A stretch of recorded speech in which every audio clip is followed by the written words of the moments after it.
Assalamualaikum warahmatullahi wabarakatuh. Selamat pagi, salam bahagia, salam sejahtera bagi kita semua. Kawan-kawan semua, para praktisi maritim di Indonesia, para bisnis pelayaran, para bisnis perkapalan,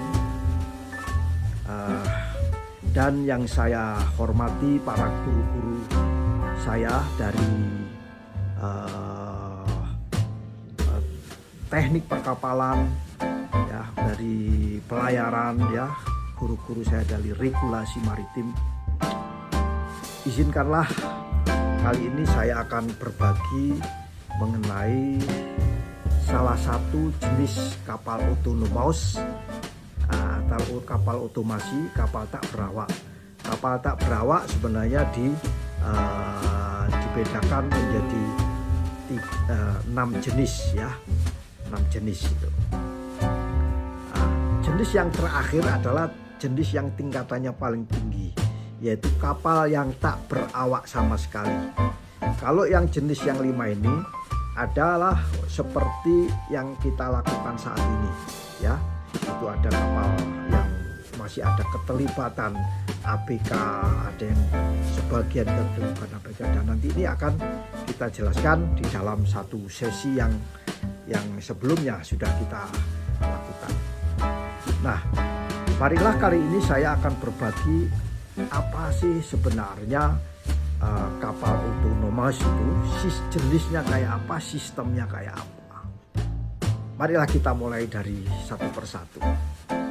Kapal otonomous itu adalah kapal yang sepenuhnya menggantikan keterlibatan manusia, intervensi manusia, ya, tindakan manusia itu sepenuhnya digantikan dengan satu sistem. Intervensi ABK, pengawasan ABK itu akan tindakan-tindakan yang biasanya dilakukan ABK untuk kapal-kapal yang konvensional.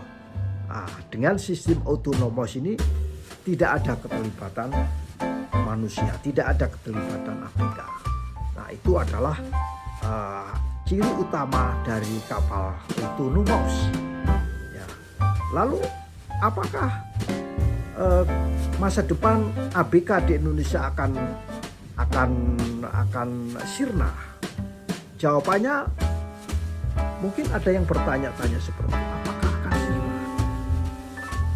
Kalau menurut hemat kami justru tidak akan sirna. Mulai sekarang dunia pendidikan kemaritiman, dunia pelayaran harus mulai menyiapkan ABK-ABK yang siap menghadapi teknologi-teknologi dalam merespon adanya sistem otomasi kapal, ya. Meskipun kapal otonomous, kapal jenis otonomous ini, kapal tersebut masih melibatkan keterlibatan manusia tapi sangat sedikit secara fisikal, tapi semuanya dilakukan secara digital, ya, secara digital. Kehadiran manusia tidak ada di situ. Kehadiran ABK tidak ada di kapal. Mungkin kehadiran ABK hanya sebagian yang ada di kapal, ya. Tidak tahu itu 90% atau 75% atau 50% atau 10%. Selebihnya pengendalian dilakukan di darat, ya. Pengendaliannya dilakukan di darat atau dengan menggunakan remote control, ya. Itu namanya kapal otonomous. Di dalam kapal otonomous, kapal itu merupakan sesuatu kendaraan laut yang kompleks. Kapal menghadapi situasi-situasi yang sangat berbeda dengan situasi yang ada di darat. Mobil itu hanya jalannya lurus, ya, datar, kadang-kadang sesekali itu menanjak, sesekali menurun, kadang sesekali belok, menikung, dan lain sebagainya. Itu bisa dikendalikan oleh satu sopir, ya, satu driver yang bisa piawai atau skillful di bidang mengemudikan mobil. Nah, tapi kalau kapal adalah menghadapi situasi yang sangat berbeda. Pertama, situasi cuaca ya. Cuaca adalah heavy weather. Ya, heavy itu rush yang tidak bisa dikendalikan. Katakan mobil kita berada di jalan yang tidak karu-karuan. Seorang pengemudi itu tidak semua pengemudi bisa mengendalikan mobilnya kalau kendaraannya terguling-guling, tidak menentu. Kapal akan mengalami surging atau sagging, hogging, kapal mulai rolling, yawing, heaving ya. Bahkan rollingnya sangat tinggi sekali. Ya. Hal ini berbeda dengan mobil ya. Jadi yang dihadapi oleh kapal itu adalah sesuatu yang lebih kompleks. Dari sisi arus juga demikian ya. Arus laut itu berbeda antara arus permukaan, arus tengah, arus bawah ya. Gelombang juga demikian. Kadang-kadang ada gelombang yang hanya setengah meter, ada 1 meter. Kadang-kadang ada gelombang yang sangat tinggi. Dan itu harus dilewati oleh suatu kapal dan dihadapi. Situasi yang dihadapi ini harus dilakukan tanpa adanya manusia, yaitu kontrol jarak jauh. Nah, kontrol jarak jauh tidak mungkin akan bisa melakukan bila kapal tersebut tidak dipasang sistem. Katakan misalnya sistem balancing, yaitu isolasi tangki-tangki itu bisa dihubungkan dengan sinyal-sinyal teknologi sedemikian hingga bisa mengembalikan. Kalau dalam kapal konvensi ada momen pengembali, dan di kapal-kapal ini juga ada momen kembali, tapi ada satu sistem lagi yang melakukan gerakan pumping ya, pumping secara otomatis. Dan itu salah satu contohnya ya, ballasting dan sebagainya.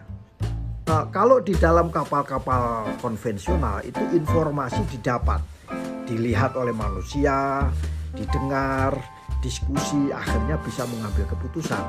Tetapi bila kapal itu otonomos, maka situasi informasi yang didapatkan itu dianalogkan, dikonversi menjadi informasi digital. Gelombang sekian itu menjadi sekian, arus sekian, suhu sekian, itu dikonversi dan kapal harus bisa menghadapi situasi tersebut. Dan situasi ini dikontrol oleh mungkin sekian persen manusia atau dari darat.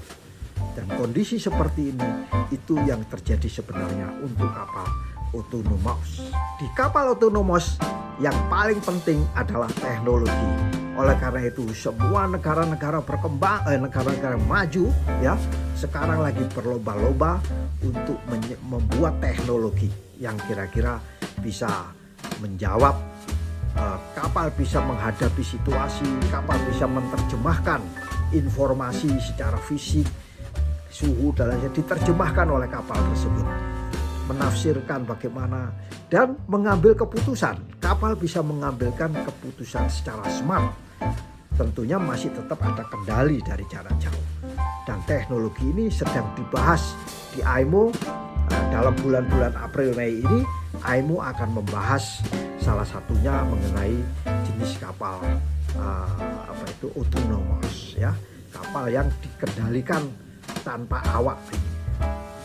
Fokus yang akan dibahas nanti adalah masalah permesinan ya, mesin-mesin kapal itu bagaimana, mulai mesinnya, propellernya, gearboxnya, propellernya sendiri, thrustingnya, fin stabilizernya bagaimana, sistem yang mengendalikan stabilizer itu bagaimana, generatornya bagaimana, berkaitan dengan peralatan-peralatan yang untuk bisa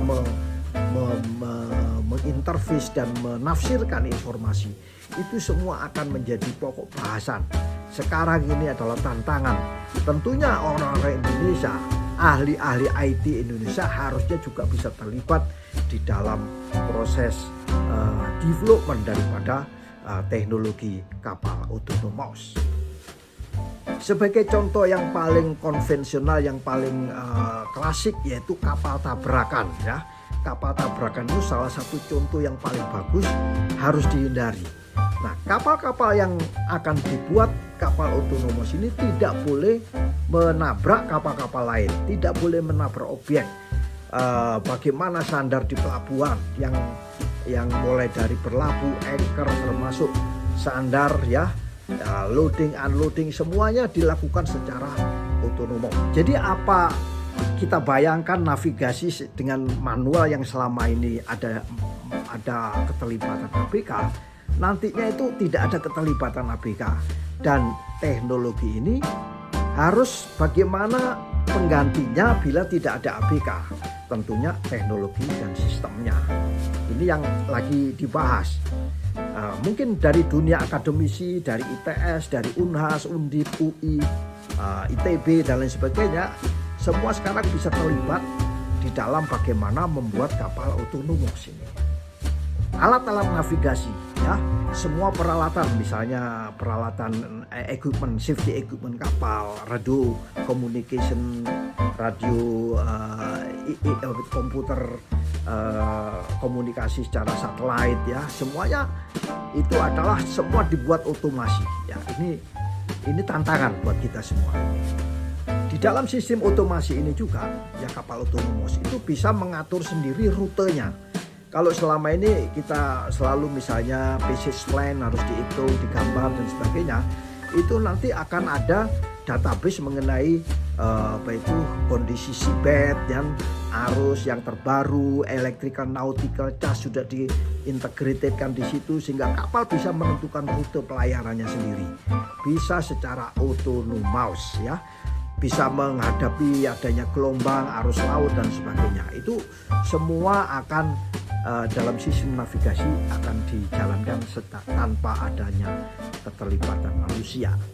Termasuk kapal itu harus tepat waktu, ya, tepat waktu sampai di pelabuhan, berangkatnya juga tepat waktu.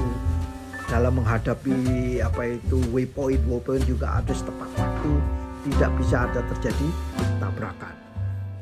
Itulah fenomena ke depan nantinya kapal-kapal yang otonomos itu adalah seperti yang kami jelaskan tersebut. Kapal-kapal otonomos itu bisa ada sensor-sensornya, bisa mendeteksi adanya kapal lain, ya. Ada objek-objek lain, objek pelabuhan, ada kapal lain, kecepatan kapal lain berapa, itu bisa dideteksi oleh kapal otonomos itu. Kemudian risiko-risiko apa yang terjadi, dia bisa meminimalisir, ya. Ada risk assessment di dalamnya, ada manajemen risiko di dalamnya, dimasukkan semuanya di situ. Dia harus melakukan tindakan apa yang membuat risiko seminimal mungkin. Bahkan dengan kapal otonomos ini adalah zero risk, ya, tidak berbahaya. Jadi menjadikan kapal tidak berbahaya. Katakan kapal berhadapan pada jarak tertentu, mereka sudah bisa melakukan satu menghindari adanya tabrakan, ya. Pengambilan keputusan, decision making sistemnya sudah dibuatkan sedemikian, ya, sistemnya bagus. Makanya kemudi itu harus benar-benar reliable, ya, kemudi kapal reliable, termasuk sistem steering gearnya yang ada di ruangan emergency, koneksinya dengan genset, termasuk di dalamnya propeller, ya. Propeller itu adalah combine antara kemudi dan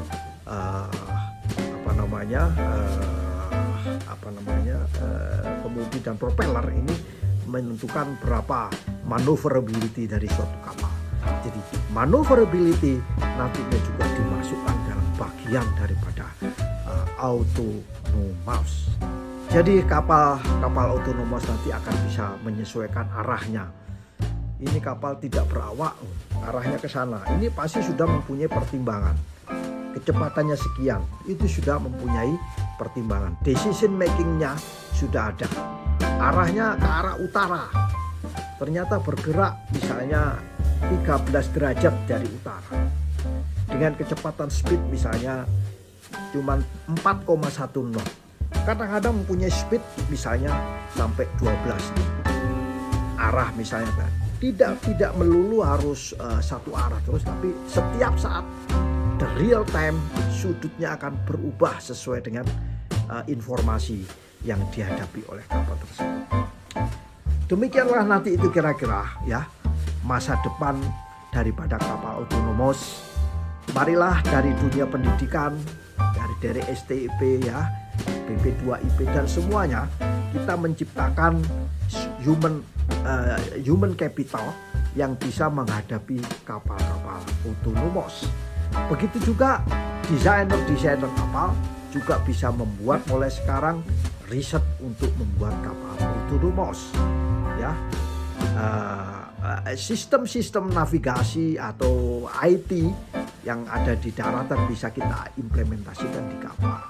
Saatnya sekarang Indonesia harus bangkit, bisa terlibat juga di dalam pembicaraan IMO terkait dengan kapal otonomos. Demikian sharing singkat ini, ya meskipun sedikit, ya semoga bermanfaat bagi kita semua. Wassalamualaikum warahmatullahi wabarakatuh. Sukses semuanya.